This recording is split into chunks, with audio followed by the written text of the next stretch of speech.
पोखरामा भएको एटी एयरलाइन्सको विमान दुर्घटनामा मृत्यु भएका यात्रुको शव परिवारलाई बुझाउन सुरु। कान्तिपुर समाचारमा आज दुर्घटनामा घाइतेको उद्धार गर्दा कस्तो विधि अपनाउने, राष्ट्रिय जनगणनाको परिणाम औपचारिक रूपमा सार्वजनिक नहुँदा राष्ट्रपति र उपराष्ट्रपति निर्वाचनको मतभारमा अन्यल, आफू विरुद्ध सर्वोच्च अदालतमा परेको रिट खारेज गर्न उपप्रधानमन्त्री रवि लामिछानेले किन गरे माग, अन्तर्राष्ट्रियमा 30 वर्षदेखि प्रहरीको सर्वाधिक खोजीमा रहेका इटालीका माफिया नाइके दिनारो पक्राउ र खेलकुदमा प्रधानमन्त्री कप राष्ट्रिय क्रिकेट प्रतियोगिता सम्बन्धी सामग्री। नमस्कार, अब मुख्य समाचार। यति एयरलाइन्सको विमान दुर्घटनामा परेका 72 मध्ये 70 जनाको शव भेटियो। दोस्रो दिन पनि पोखरा भाव विहोल, उद्धार र व्यवस्थापनमा राज्यका संयन्त्र सुस्त। मन्त्री परिषद विस्तारबारे प्रधानमन्त्री निवासमा सत्ता साझेदार दलको छलफल, सभामुखमा सहमति खोज्न भोलि सर्वदलीय बैठक, राष्ट्रपतिमा कांग्रेस र एमालेको आफ्नै दाउ। राजस्व सङ्कलनमा सामान्य सुधार, लक्ष्य अनुसार अझै उठेन, सरकार मितव्ययी नभए जोखिम कायमै रहने विज्ञको चेतावनी। 30 वर्षदेखि सर्वाधिक खोजीमा रहेका इटलीका माफिया नाइके दिनारो पक्राउ, राज्यका लागि ठूलो जित भएको प्रधानमन्त्री मेलोनीको भनाई। र प्रधानमन्त्री कप क्रिकेटमा प्रदेश 1 को लगातार दोस्रो जित, लुम्बिनी 9 रनले पराजित, सुदूरपश्चिमले गण्डकीलाई 9 विकेटले हरायो।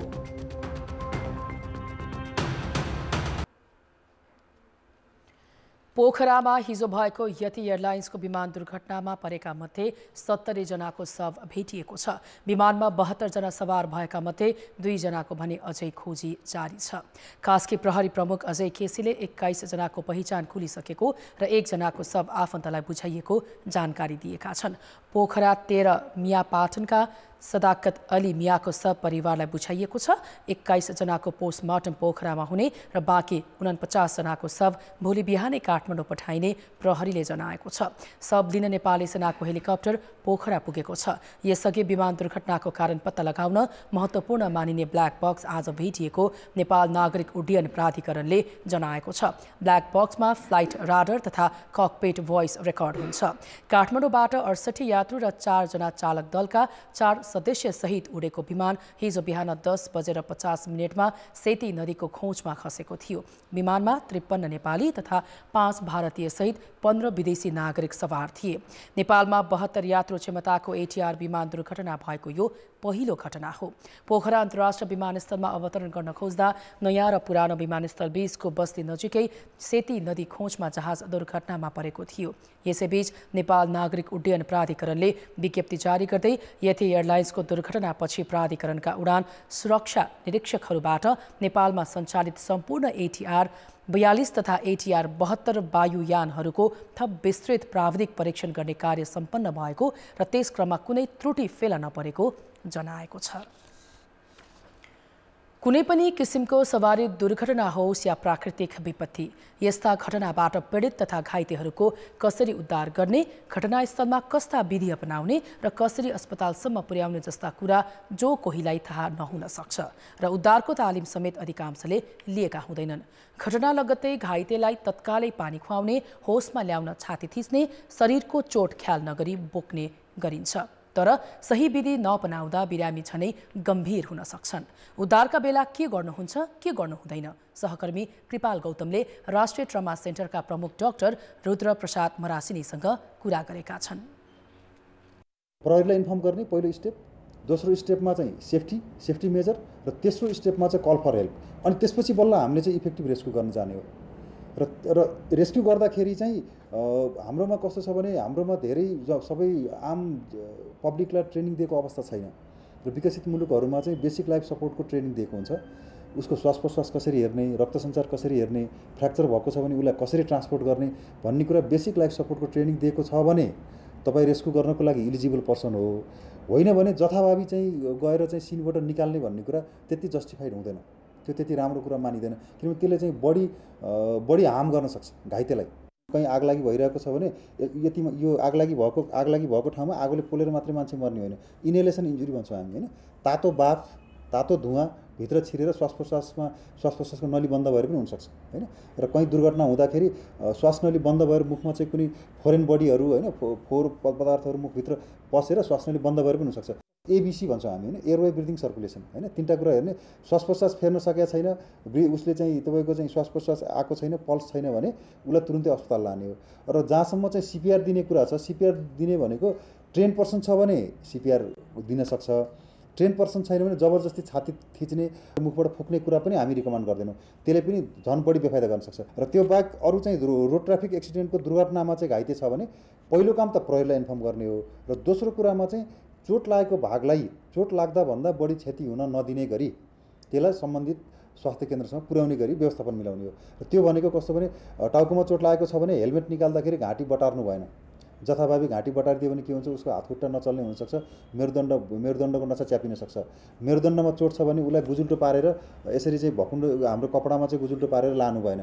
मेरुदण्डको चोट सस्पेक्ट हामीले चाहिँ शङ्का गरेका छौँ भने उसलाई सिधा सुताउनु पऱ्यो र कोल्टे पार्दाखेरि पनि लग रोल जस्तै मुडा जस्तो गरेर कोल्टे पार्नु पऱ्यो। त्यसरी चाहिँ हामीले ट्रान्सपोर्ट गर्नुपर्ने हुन्छ। दुर्घटना स्थलमा गएर पानी खुवाउने, खानेकुरा खुवाउने त्यो भन्ने कुरा हामी कहिले रिकमेन्ड गर्दैनौँ, किनभने बिरामीलाई त एनपिओ राख्छौँ हामी, अस्पताल आउनु बित्तिकै उसको अपरेसन गर्नुपर्ने हुनसक्छ, उसलाई खाली पेटमा अपरेसन गर्नुपर्ने अवस्था हुनसक्छ। र उसको मुखमा केही कुराहरू अड्केको रहेछ भने त्यो पानी खुवाउने क्रममा उसलाई चाहिँ झन् तल गएर ब्लक गर्न सक्छ, श्वास नली ब्लक गर्न सक्छ। त्यस कारणले चाहिँ दुर्घटना स्थलमा पानी खुवाउने अथवा अन्य चिजहरू खुवाउने भन्ने कुरा चाहिँ हामीले चाहिँ कसैलाई पनि त्यो राम्रो प्र्याक्टिस भन्दैनौँ। विमान दुर्घटना सम्बन्धी अन्य सामग्री हामी केही बेरमा प्रसारण गर्नेछौँ। मन्त्री परिषदलाई पूर्णता दिन सत्ता साझेदार दलहरूको बैठक बसिरहेको छ। प्रधानमन्त्री पुष्पकमल दाहाल र नेकपा एमालेका अध्यक्ष केपी शर्मा ओलीबीच सहमति भएसँगै प्रधानमन्त्री निवास बालवाटारमा सत्ता गठबन्धनको बैठक बसेको हो। जारी बैठकमा दुई नेताका बीचमा भएको भागभण्डाको खाकामाथि छलफल भइरहेको जनाइएको छ। यसअघि एमाले अध्यक्ष ओलीको निवास बालकोटमा भएको छलफलमा मन्त्री परिषदलाई आजै पूर्णता दिने सहमति भएको थियो। ओलीसँगको छलफलपछि दाहालले मन्त्री परिषदले आजै पूर्णता पाउने बताएका थिए। दुई नेता बीच छलफल चलिरहँदा बालकोट पुगेका उपप्रधानमन्त्री विष्णु पौडेलले पनि आजै सबै विषयमा निर्णय लिने बताएका थिए।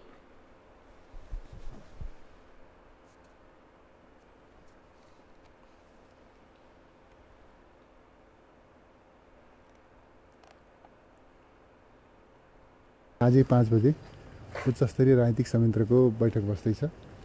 जे जस्ता कार्यसूचीहरू बाँकी छन् ती सबै कार्यसूचीहरूमा एकसरो गृह कार्य भएको छ र छिट्टै सबै विषयमा आवश्यक निर्णय हुने कुरा यहाँहरूलाई म अवगत गराउँछु। दुई नेता बीच करिब 2 घण्टा एक्लै एक्लै संवाद भएपछि उपप्रधान तथा अर्थमन्त्री विष्णु पौडेललाई पनि सहभागी गराइएको थियो। पुस 10 गते प्रधानमन्त्रीमा नियुक्त दाहालले पुस 11 गते 8 सदस्यीय मन्त्री परिषद गठन गरे पनि मन्त्री परिषदलाई पूर्णता दिन सकेका छैनन्। प्रधानमन्त्री दाहाल र एमाले अध्यक्ष ओली बीच राष्ट्रपति र सभामुख भागबण्डाका विषयमा पनि सहमति जुट्न नसकेको हो।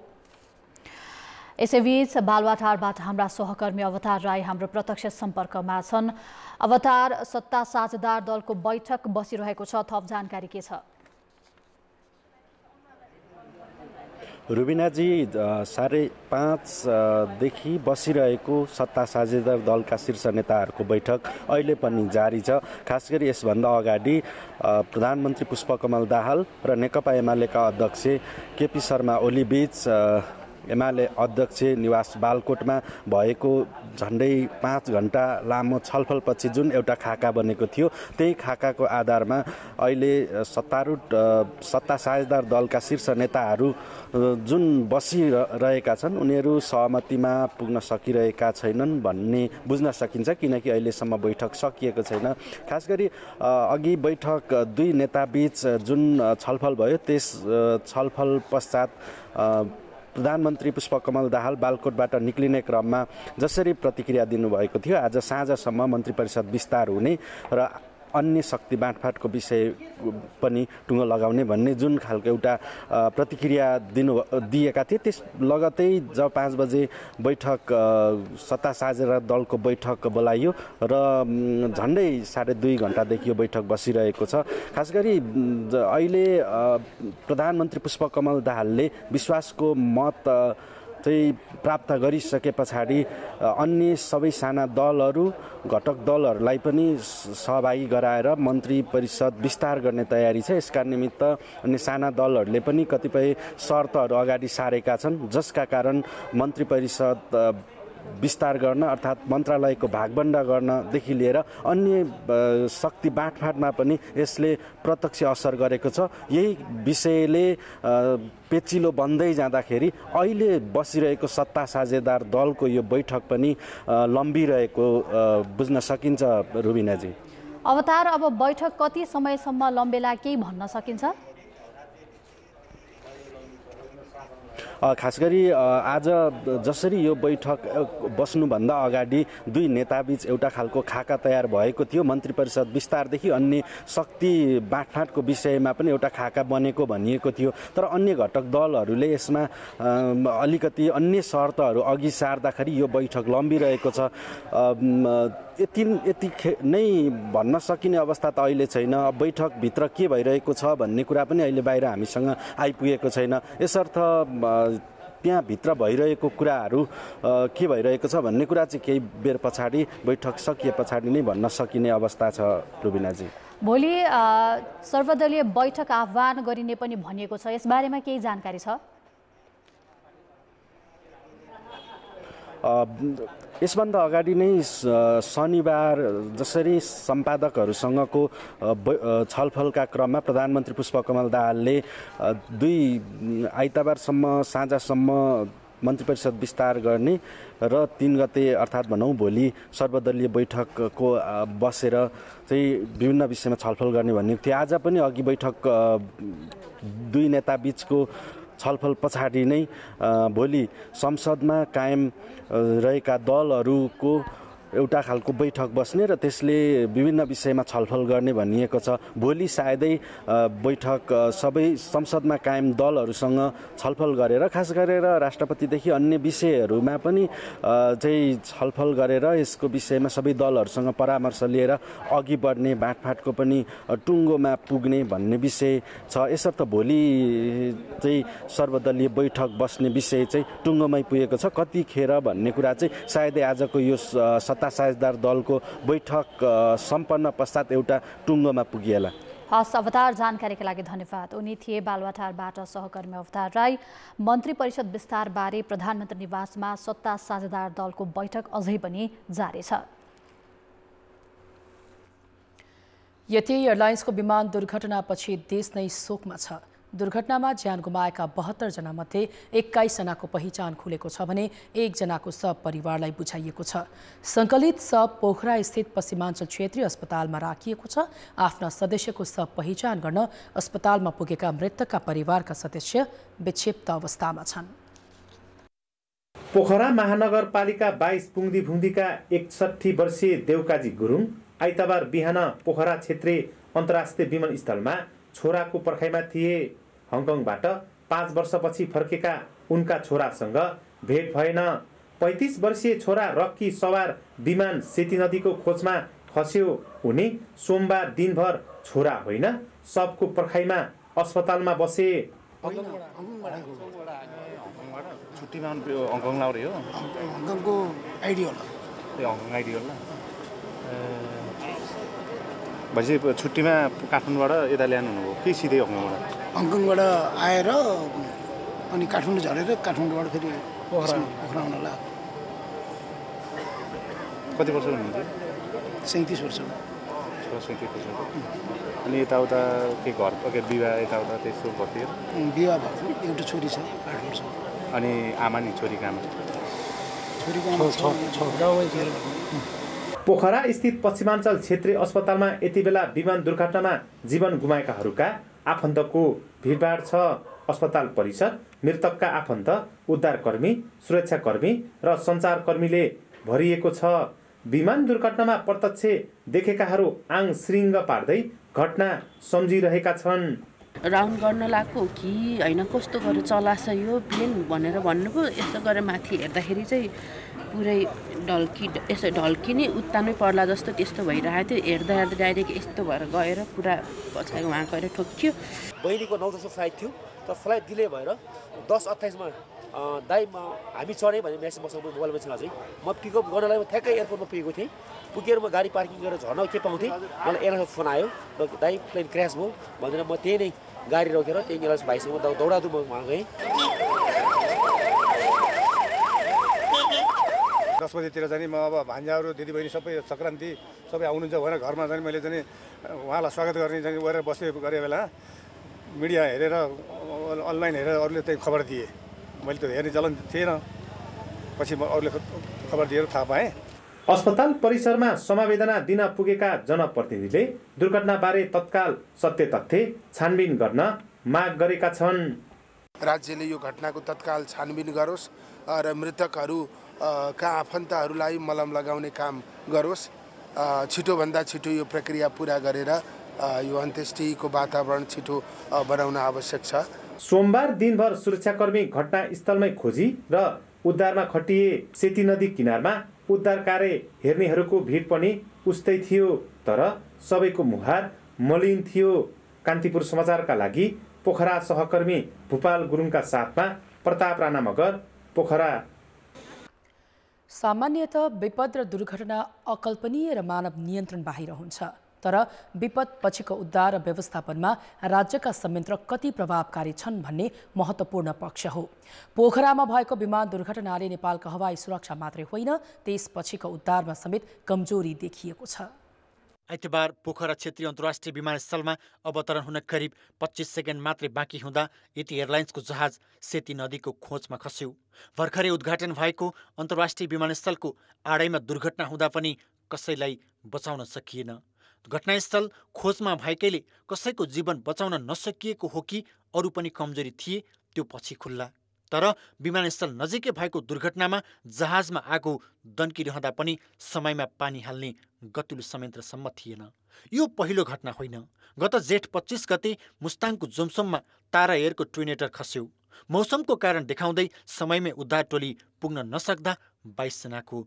ज्यान गयो मौसमलाई दोष नदिने हो भने हामीसँग समयमा उद्धार गर्ने कुन संयन्त्र र साधनको अभाव थियो भन्ने कतै बहस भएन 63 वर्षमा भएका 58 हवाई दुर्घटनामा समयमै उद्धार हुँदा कसरी मान्छेको जीवन जोगिन सक्छ भन्ने उदाहरण 2074 साल फागुनमा त्रिभुवन अन्तर्राष्ट्रिय विमानस्थलमै भएको युएस बङ्गालको जहाजबाट गरिएको उद्धारलाई लिन सकिन्छ त्यसबेला विमानमा आगो लागेर 52 जनाको ज्यान जाँदा जलिरहेको जहाजबाटै 22 जनाको जीवितै उद्धार सम्भव भयो जसका एक उदाहरण हुन् केशव पाण्डे त्रिभुवन इन्टरनेसनल एयरपोर्टमा प्लेन क्रास भइसकेपछि केही समय चाहिँ म अचेतमै थिएँ तर जब म आफूलाई चेत आइसकेपछि चाहिँ नेपाली सेना लगायत अन्य उद्धार टोलीले चाहिँ त्यहाँबाट उद्धार गरेको चाहिँ मलाई याद छ दुर्घटनाको लागि भइसकेपछि अब सेनाहरू अथवा चाहिँ अरू प्रहरीहरू अरू खालका संयन्त्र त्यहाँ आइपुग्नुभन्दा पहिला त्यो एयरपोर्टको आफ्नै संयन्त्र पहिला त्यहाँ पुग्न सक्ने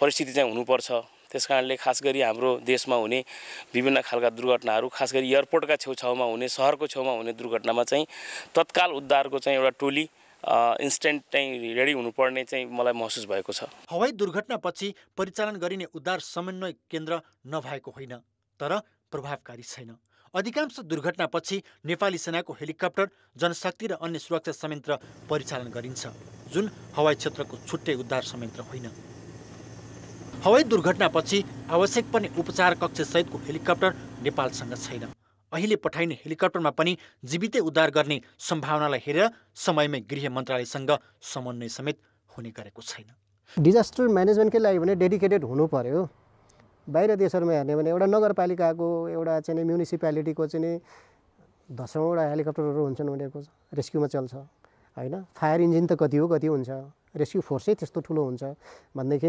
हाम्रोमा एउटा राज्यले गर्न सक्ने भन्ने कुरा हुँदैन गर्नु सक्नु पर्यो एटलिस्ट प्रत्येक स्टेटमा एक एकवटा चाहिँ प्रत्येक प्रोभिन्समा एक एकवटा चाहिँ हुनु पर्यो प्रदेशमा विपदमा परेकाहरूले उद्धार र सहयोग गर्न सरकारले राष्ट्रिय विपद जोखिम न्यूनीकरण तथा व्यवस्थापन प्राधिकरण बनाएको छ तर त्यो संयन्त्रको हविगत यस्तो छ कि सरकारले दिएको बिदा मनाएर बस्दा प्रतिक्रिया दिने समेत भेटिँदैनन् हवाई दुर्घटना पछिको उद्धार उसको कहिल्यै प्राथमिकतामा परेन अब युरोपियन युनियनले यत्रो वर्ष कालो सूचीमा राख्दाखेरि पनि हामी सिक्न सकेनौँ त्यसकारणले म देख्छु सबभन्दा पहिलेको राजनीतिक नेतृत्वको इच्छा शक्ति त्यही अनुसारको संयन्त्रको निर्माण र त्यो संयन्त्रमा लाने जुन नेतृत्व छ त्यो किसिमको भिजन भएको, त्यो किसिमको एउटा काम गर्ने लगाव भएको र त्यसमा सुधार ल्याउन सक्ने मान्छे लान सक्यो भने बल्ल परिवर्तन हुने हो। नत्र भने तपाईँले तल्लो तहको एकजना प्रहरीले बिचरा गएर समयमा उद्धार गरेन भनेर उनीहरूलाई चाहिँ दोष दिएर चाहिँ पन्छिन चाहिँ मिल्दैन। आफ्नो प्रमुख दायित्व के हो भन्ने सरकारले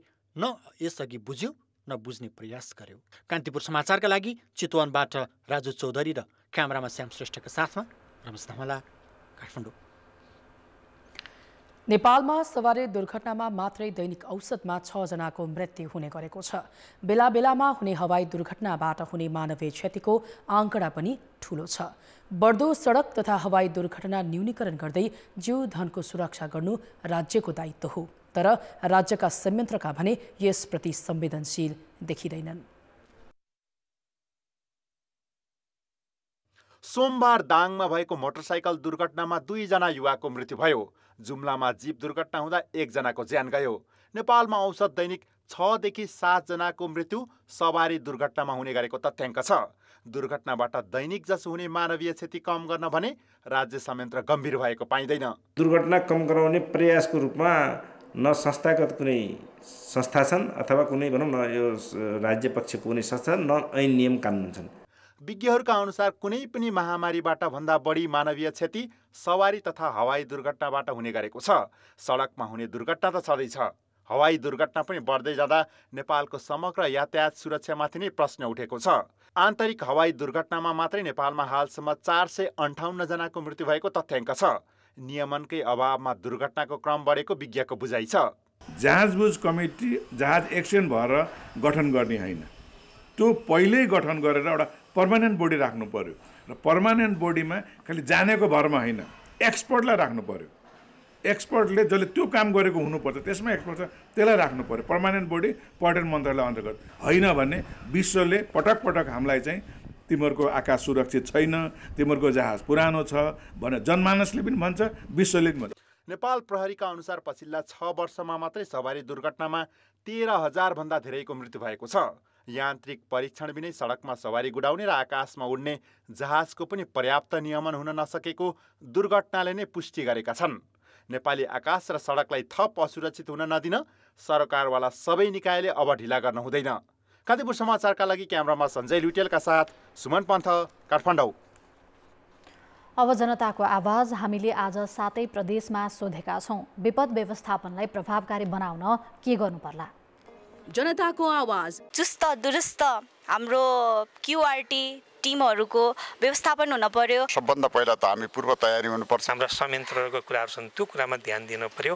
विपद हुनुभन्दा अगाडि नै पूर्व तयारी भएर सुरक्षा 3टा युनिटहरूलाई एकै ठाउँमा एउटा युनिट बनाएर तुरुन्तै क्विक एक्सन टोली बनायो भने अवेरनेस जस्तो स्कुल क्याम्पिङमा हुनसक्छ अवेरनेसहरू। कसको जिम्मेवारी के हो भन्ने भूमिकालाई चाहिँ सक्रिय रूपमा लागू गर्नु पर्यो। सबभन्दा पहिला त जनता आफै त्यस कुरामा सचेत हुनु पर्यो। स्थानीय सरकार चाहिँ बढी जिम्मेवार हुनुपर्छ। योजनालाई प्रभावकारी रूपमा कार्यान्वयन गर्नको लागि चाहिँ जनशक्तिको आवश्यकता पर्छ। वेल ट्रेन मेनपावरहरू बनाउनु पर्यो। चाँडैभन्दा चाँडै एक्सन लिनुपर्छ। सरकारले पैसाको व्यवस्था मिलाउनु पर्छ। रेस्क्यु टिमहरू चाहिँ त्यहाँ स्ट्यान्ड बाई चाहिँ राख्नुपर्छ। कसरी लाग्ने यो कुराहरूलाई पनि उनीहरूलाई बताउनु पर्यो। दक्ष जनशक्ति एउटा उत्पादन गर्न पर्यो। स्रोत साधनमा ध्यान दिनु पर्यो र पूर्व तयारी गर्नु पर्यो। घटना घटिसके पछाडि पछुताउनुभन्दा सुरुवातमै पहिले नै यसलाई ध्यान पुर्याउन सक्यो भने चाहिँ सरकारले नै यसलाई अलि योजनाबद्ध तरिकाबाट ल्याउनुपर्छ। तिनै तहका सरकारहरूले चाहिँ पूर्व तयारी अपनाएर विपद व्यवस्थापन सम्बन्धी केन्द्रहरू निर्माण गरेर त्यसलाई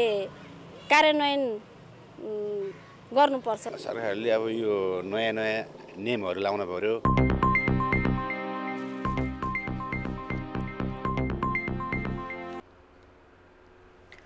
संघीय संसदले बिहिबार सभामुख चयन गर्दैछ।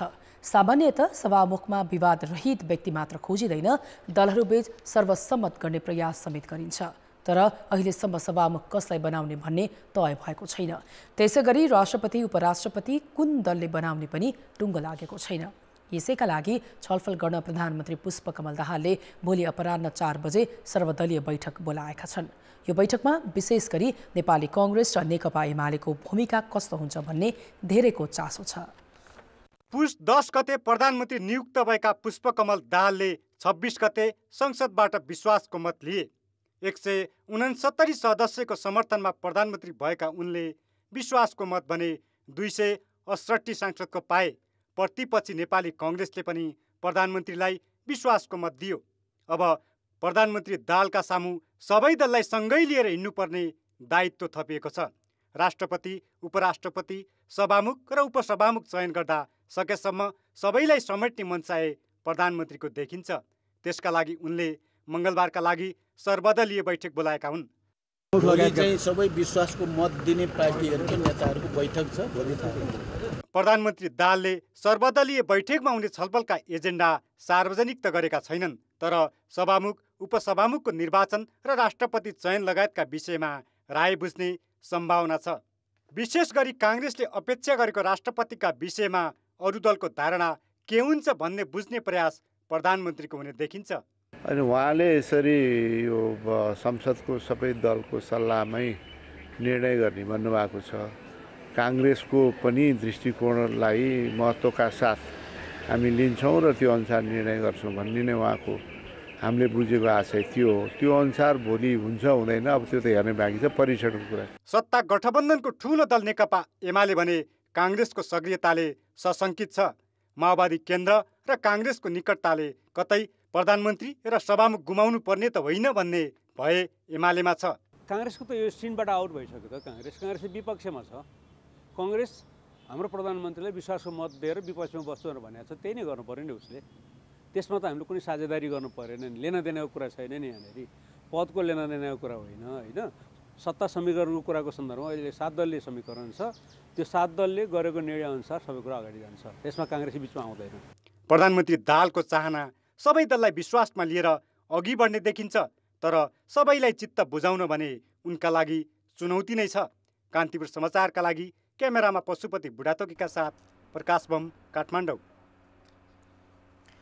12औं राष्ट्रिय जनगणनाको अन्तिम नतिजा सार्वजनिक नहुँदा राष्ट्रपति र उपराष्ट्रपतिको निर्वाचनको मतभार पुरानै तथ्याङ्कले निकाल्ने कि नयाँले भन्नेमा अन्यल देखिएको छ। राष्ट्रिय तथ्याङ्क कार्यालयले गत वर्ष नै नेपालको जनसङ्ख्या 2,91,92,480 जना रहेको प्रारम्भिक नतिजा सार्वजनिक गरेको थियो। जनगणनाको अन्तिम नतिजा सार्वजनिक नहुँदा राष्ट्रपति र उपराष्ट्रपतिको निर्वाचनमा मतभार निकाल्न अन्यल भएको छ। जनगणनाको अन्तिम नतिजा सार्वजनिक प्रधानमन्त्रीबाट हुने भए पनि प्रधानमन्त्रीले प्रतिवेदन बुझ्न अहिलेसम्म चासो दिएका छैनन्।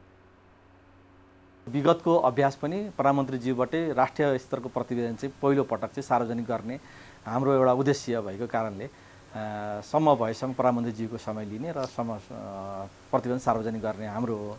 र प्रधानमन्त्रीज्यूलाई अहिले व्यस्तताको समय पनि छ। अहिले भर्खरै केही चरणका निर्वाचनहरू भए, अरू कारणले गर्दा पनि व्यस्तताको कारणले होला समय प्राप्त हुने बित्तिकै हामी चाहिँ सार्वजनिक गर्छौँ। कानुन अनुसार राष्ट्रपतिको चुनावका लागि देशको जनसङ्ख्या यकिन हुनुपर्छ, किनभने कुल जनसङ्ख्यालाई 1000ले भाग गरेर त्यसलाई फेरि 334 सङ्घीय सांसदले भाग गरेपछि बल्ल मतभार तय हुन्छ। यसका लागि पछिल्लो जनगणनाको तथ्याङ्कलाई आधार मान्नुपर्ने हुन्छ। अघिल्लो पटक राष्ट्रपतिको चुनावमा मतभार निकाल्दा 2068 सालको जनसङ्ख्यालाई आधार मानिएको थियो। यस अनुसार एक संसद बराबरको मतभार 79 थियो। अब 2078 को जनगणना अनुसार एक सांसद बराबरको मतभार 87 हुन्छ। त्यस्तै प्रदेशसभा सदस्यको मतभार 48बाट बढेर 53 पुग्छ। तर राष्ट्रपतिको चुनाव आउनै लाग्दा समेत तथ्याङ्क कार्यालयले सरकारले जनगणनाको प्रतिवेदन बुझाएको छैन। राष्ट्रपति र उपराष्ट्रपतिको निर्वाचनको मतभार निकाल्न मात्रै होइन, विभिन्न तह र निकायलाई नीति योजना तर्जुमा गर्न पनि जनगणना महत्त्वपूर्ण मानिन्छ। तर अहिलेसम्म 11 वर्ष अघिको तथ्याङ्कका आधारमा नीति र योजनाहरू बनिरहेका छन्। उपप्रधान तथा गृहमन्त्री रवि लामिछानेले आफूले नेपाली नागरिकता कहिले नत्यागेकाले अमेरिकी नागरिकता त्यागेपछि स्वतः नेपाली नागरिक नै हुने दावी गरेका छन्। उनले सर्वोच्च अदालतमा लिखित जवाफ पेश गर्दै आफू विरुद्धको रिट खारेजीको माग गरेका छन्। गृहमन्त्री लामिछानेले लिखित जवाफमा विदेशी मुलुकको नागरिकता त्यागेको निस्सा तोकिएको अधिकारीलाई दिएमा त्यस्तो निस्सा दर्ता भएको मितिदेखि निजको नेपाली नागरिकता पुनः कायम हुनेछ भन्ने ऐनको व्यवस्था बमोजिम आफू नेपाली नागरिक नै रहेको दावी गरेका हुन्। उनले नागरिकता त्यागेको निस्सासहित पहिले नागरिकताको प्रमाणपत्र प्रदान गर्ने मन्त्रालय वा सम्बन्धित जिल्ला प्रशासन कार्यालय समक्ष अनुसूची 11 बमोजिमको ढाँचामा निवेदन दिनुपर्ने भनी उल्लेख गरेको पाइन्छ। लिखित जवाफमा गृहमन्त्री लामिछानेले नेपाली नागरिकता नत्यागी आफू अमेरिका गएकाले पुनः नागरिकताका लागि आवेदन दिनुपर्ने अवस्था नभएको जिकिर गरेका छन्। उनले राष्ट्रिय स्वतन्त्र पार्टीको पक्षबाट पनि सर्वोच्चमा लिखित जवाफ बुझाएका छन्, जसमा गृहमन्त्री लामिछानेले आफ्नो पार्टीको लोकप्रियता बढ्दै गएको बेला पार्टी अध्यक्षको नागरिकताको विषय उठाई पार्टीको लोकप्रियतालाई निवेदकहरूले विषयान्तर गर्न खोजिएको उल्लेख गरेका छन्। नेपालका अधिकांश विमान दुर्घटनामा चालकहरूलाई दोष देखाउने गरिएको भए पनि त्यसमा नियामक निकाय र वायुसेवा कम्पनीहरूकै प्रणालीमा त्रुटि रहेको विज्ञले बताएका छन्। कान्तिपुर टेलिभिजनको कार्यक्रम फायरसाइडमा बोल्दै नागरिक उड्डयन प्राधिकरणका पूर्व महानिर्देशक सञ्जीव गौतमले प्रणालीमा समयसामयिक सुधार आवश्यक रहेको बताए। नेपालको कन्टेक्स्टमा हेर्ने हो भने तपाईको जति पनि दुर्घटना जाँच आयोगका रिपोर्टहरू छ मानवीय त्रुटि भनेर बढी देखाएको छ र यहाँ भन्ने के गरिन्छ भने पाइलट दोषी भनेर प्राय मिडियाहरूमा सामाजिक सञ्जालहरूमा आउने गरेको छ। हामीले के बुझ्नुपर्छ भने पाइलट दोषी, त्यो पाइलटलाई कसले सञ्चालन गरेको छ? एयरलाइन्स अपरेटरले। अनि त्यो पाइलटलाई कसले सर्टिफाई गरेको छ? Civil aviation authority. भनेको यदि पाइलटको दोष हो भने त as a whole airlines operation civil aviation अथोरिटीमा पनि कहीँ कतै समस्या छ भने त बुझ्नुपर्छ नि। दुर्घटना भयो भने कुनै एयरलाइन्स मात्रै दोषी होइन, हो ओभरअल सिस्टममा प्रब्लम छ र त्यो सिस्टमलाई त्यो प्रब्लमलाई कसरी कन्टेन गर्ने भन्ने विषयमा समग्रमा अगाडि बढ्नु आवश्यक हुन्छ। अहिलेसम्मका दुर्घटना जाँच आयोगका रिपोर्ट हेर्नुभयो भने विगत 15-20 वर्षमा 90-10 पनि छैन। 90% ह्युमन फ्याक्टर देखिन्छ, 10% मात्रै तपाईँको टेक्निकल प्रब्लमहरू देखिन्छ, प्रोपरली मेन्टेन नभएको भनेर दुर्घटना जाँच आयोगका रिपोर्टहरूमा देखिन्छ। इन्भेस्टिगेसन कमिटी, इन्भेस्टिगेसन ब्युरो जस्तो गठन गर्नुपर्छ र त्यसमा तपाईँको इन्डिपेन्डेन्ट क्वालिफाइड मान्छेहरूको रोस्टर बनाउनुपर्छ र बेस्ड अन द्याट रोस्टर तपाईँको तिनीहरूलाई सिलेक्ट गरेर इन्डिपेन्डेन्टली अगाडि बढ्नुपर्छ। र अहिले जुन लेभलको गरे पनि इन्डिपेन्डेन्ट जस्तो देखिने, तर तपाईँको जब दुर्घटना हुन्छ तब मात्रै त्यो जाँच कमिटी बनाउने र त्यसलाई पनि अब सीमित समय दिने। अब मैले जानकारी आएअनुसार कहिले 45 डेको समय दिएको छ, कहिले 1 मन्थको समय, 3 मन्थको समय दिएको छ। कुनै पनि दुर्घटना भइसकेपछि त्यसको छानबिन गर्नको लागि कति समय लाग्छ भनेर समय निर्धारण गर्ने बित्तिकै तपाईँको त्यो कमिटीमा एक किसिमको दबाब हुन्छ र छिटोभन्दा छिटो रिपोर्ट दिऊ भन्नेपट्टि लाग्दाखेरि त्यसका सम्पूर्ण फाइन्डिङहरू, त्यसका तपाईँको समस्याहरू, ट्रिगरिङ फ्याक्टरहरू अगाडि नआउन सक्छ। दुर्घटना जाँच आयोगको लागि हाम्रो नियावली छ। नियावली अन्तर्गत दुर्घटना जाँच आयोग बन्छ। दुर्घटना जाँच आयोगका आफ्ना प्रोसिडियरहरू छन्। प्रोसिडियर भइसकेपछि त्यो बेस्ड अन द प्रोसिडियर उनीहरू त्यो प्रोसिडियर फलो गरेर दुर्घटना जाँच आयोगले रिपोर्टहरू दिने गर्ने गर्छ। र दुर्घटना जाँच आयोगले दिएका रिपोर्टहरूका रिकमेन्डेसनहरू पनि लागू भइरहेको छ। त्यही भएर मैले तपाईँलाई सुरुमै के भने नि, कहीँ कतै हाम्रो सिस्टममा हाम्रो ल्याप्सेसहरू छ, प्रब्लमहरू छ, त्यसलाई कसरी हामी कन्टेन गरेर त्यसलाई कसरी सल्भ गर्ने भन्ने दिशातिर हाम्रो जोड जानु आवश्यक छ। कार्यक्रम फायरसाइड अहिले 9 बजे प्रसारण हुँदैछ। सरकारले आगामी शैक्षिक सत्रदेखि कक्षा 1 मा विद्यार्थी भर्नाका लागि लिने प्रवेश परीक्षामा रोक लगाएको छ। प्रवेश परीक्षाका नाममा विद्यार्थी र अभिभावकमा समस्या उत्पन्न भएको आम गुनासोपछि शिक्षा तथा मानव स्रोत विकास केन्द्रले परीक्षा र त्यसका लागि गरिने तयारी कक्षामा रोक लगाएको हो। नयाँ शैक्षिक सत्रको 1 महिना अघि नाम चलेका निजी विद्यालयहरूले कक्षा 1 मा भर्नाका लागि प्रवेश परीक्षा लिने गरेका थिए। त्यसैका लागि ट्युसन सेन्टरहरूले महँगो शुल्कमा तयारी कक्षा सञ्चालन गरी बालबालिकालाई घोकाउने रताउने गर्दै आएका थिए। यसले बालबालिका र अभिभावकमा मानसिक र आर्थिक तनाव त दिएको थियो नै, बालबालिकाको सृजनात्मक र अन्तर्निहित प्रतिभामा समेत असर पुर्याएको थियो। पूर्व प्राथमिक कक्षा अथवा शिशु स्याहार केन्द्रहरूमा जुन अहिले चाहिँ विद्यार्थीहरूलाई घोकाउने, अलिकति कण्ठ गराउने, गृह कार्य दिने, अनि कक्षा 1 मा भर्ना गर्नको लागि चाहिँ प्रवेश परीक्षाहरू लिने, त्यो चाहिँ अनावश्यक विद्यार्थीहरूलाई अभिभावकहरूलाई टेन्सन दिने काम भइरहेको छ। त्यो काम चाहिँ नगरौँ भनेर खास गरी हामीले स्थानीय तहहरूलाई चाहिँ यसको अनुगमन गरिदिनु, नियमन गरिदिनु, यो काम चाहिँ कसैले पनि नगर्नु भनेर सूचना जारी गरेका हौँ। प्रवेश परीक्षाको सट्टा भर्नाका लागि अन्य उपयुक्त विधि अवलम्बन गर्न पनि केन्द्रले विद्यालयलाई आग्रह गरेको छ। प्रवेश परीक्षा र तयारी कक्षा सञ्चालन गर्न नदिन आफ्ना क्षेत्रभित्र अनुगमन गर्न पनि स्थानीय तहलाई भनिएको छ। स्थानीय तहहरूले पनि विद्यालयसँग समन्वय गरी वैकल्पिक उपाय अवलम्बन गरिने जनाएका छन्। 6-7 हजारको चाहिँ त्यहाँ जहिले पनि एप्लिकेसन त्यहाँ पर्ने गर्छ। वास्तवमा उहाँलाई पनि त्यहाँ समस्या हो, किनभने सबैको चाहिँ अलिकति जुन चाहिँ मतलब चाहिँ आकर्षण भएको विद्यालय भएको कारणले पनि त्यहाँ चाहिँ अलिकति भर्नाको चाप बढेको छ। तर यसको ठ्याक्कै विकल्प खोज्दा दुवै पक्ष बसेर प्रवेश परीक्षा त उहाँले लिनै मिलेन, गभर्मेन्टले दिएको निर्देशन त उहाँले पालन गर्नै पर्यो। त्यसको विकल्पलाई अब हामी चाहिँ के गर्दाखेरि त्यसको चाहिँ उपयुक्त विधि हुनसक्छ, त्यो हामी चाहिँ मध्यमार्गी विधि हामी निकाल्छौँ। 8 वर्षसम्मको उमेर प्रारम्भिक बाल विकासको समय भएकाले बालबालिकालाई मानसिक रूपमा तनाव दिने गरी प्रवेश परीक्षा लिनु गलत रहेको निजी विद्यालय सञ्चालकहरू नै बताउँछन्। प्यारेन्ट्सले पनि जसरी पनि नाउँ निकाल्न पाए हुन्थ्यो भन्ने खालको एउटा प्रेसर हुन्छ। त्यो भएर एउटा सानो चाहिँ 1 क्लास पढ्ने बच्चालाई त्यो खालको एउटा टर्चर जस्तो चाहिँ दिनु न्यायोचित होइन। 1 क्लासको बच्चालाई खासै त्यस्तो प्रतिस्पर्धामा उतारेर एउटा सामान्य स्कुल पढ्नको लागि त्यसरी प्रतिस्पर्धामा उतार्नु राम्रो कुरा थिएन। त्यो नगरेको राम्रो हुन्छ। हरेक वर्ष नयाँ शैक्षिक सत्र अघि यो समस्या आउने गर्थ्यो। बालबालिका र अभिभावकलाई हुने तनाव अन्त्यका लागि सरकारको यो निर्णय औपचारिकतामा मात्र सीमित नगरी प्रभावकारी कार्यान्वयन गर्नु आवश्यक देखिन्छ। कान्तिपुर समाचारका लागि क्यामेरामा मुरारी घिमिरे र सञ्जय लुइटेलका साथ नारायण किलम्बु, काठमाडौँ। अब जनमतको अन्तिम परिणाम। जनमतमा हिजो हाम्रो प्रश्न थियो, राष्ट्रपति र सभामुखको पद बाँडफाँडमा प्रधानमन्त्री र एमाले बीच किन फरक धारणा आएको होला? ए. विश्वासको सङ्कट, बी. प्रधानमन्त्रीको काङ्ग्रेस मोह र सी. गठबन्धनको जटिलता। जनमतको अन्तिम परिणाम यस्तो छ, ए. विश्वासको सङ्कटमा 55%, बी. प्रधानमन्त्रीको काङ्ग्रेस मोहमा 14%, सी. गठबन्धनको जटिलतामा 31% मत प्राप्त भएको छ। अब आजको प्रश्न। जनमत। कक्षा 1 मा भर्ना गर्दा प्रवेश परीक्षा लिन नपाउने सरकारको निर्देशन कस्तो लाग्यो? ए. बालबालिका मैत्री निर्णय, बी. विद्यालयको मनपरीमाथि लगाम र सी. कार्यान्वयनमा भर पर्छ। जनमतको अन्तिम परिणाम भोलि बेलुकी 8 बजेको कान्तिपुर समाचारमा प्रसारण गर्नेछौँ। कृपया NEWS न्युज स्पेस AB वा सी टाइप गरी 34001 मा SMS गरी आफ्नो मत व्यक्त गर्नुहोला। अर्थ र विकास।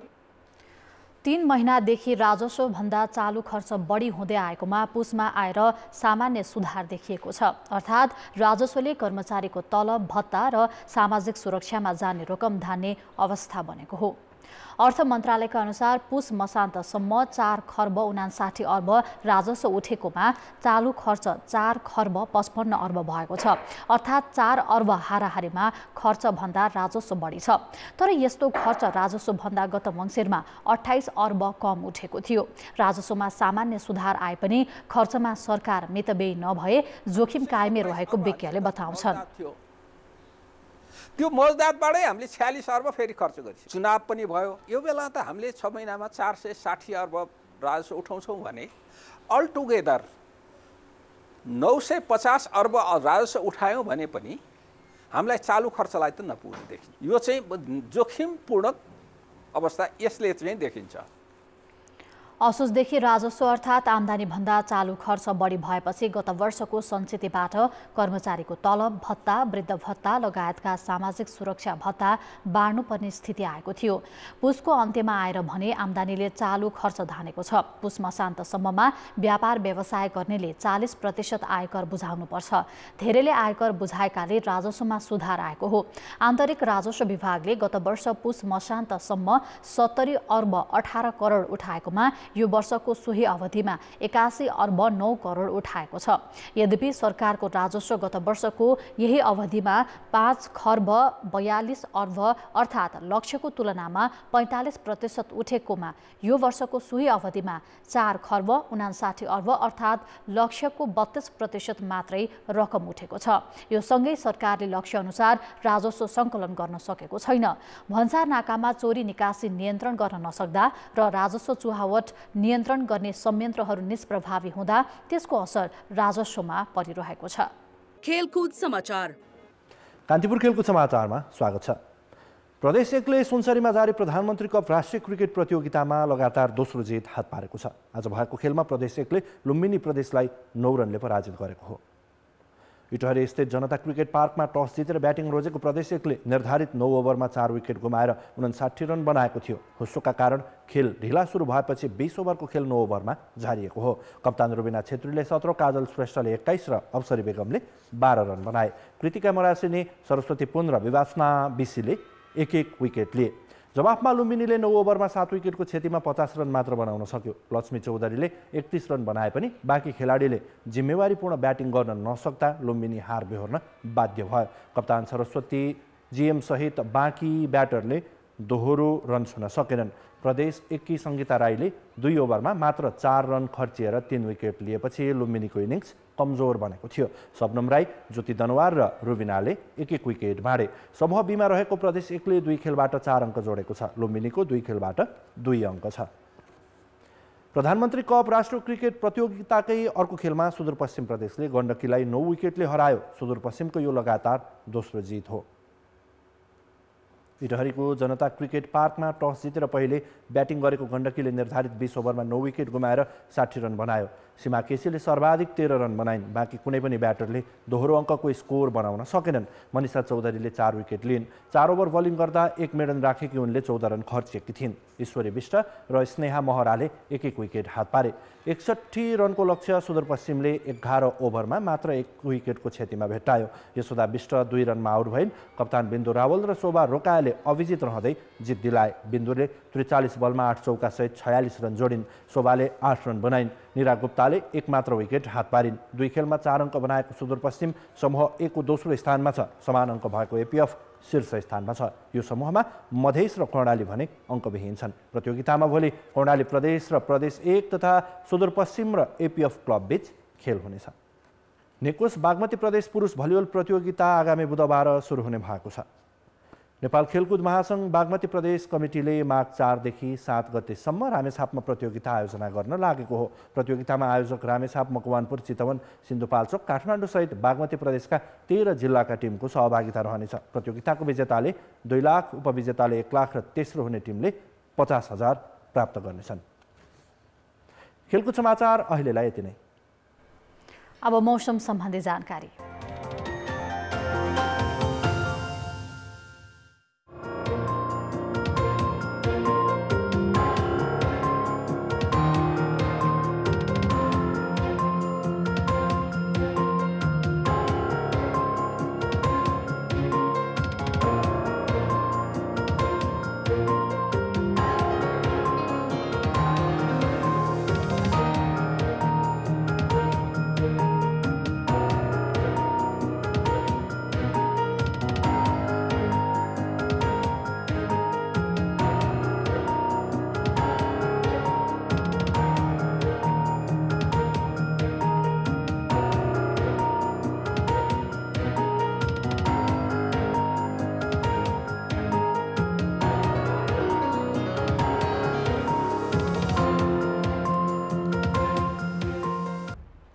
कान्तिपुर समाचार अहिलेलाई सकियो। कान्तिपुर टेलिभिजन हेर्दै गर्नुहोला। नमस्ते।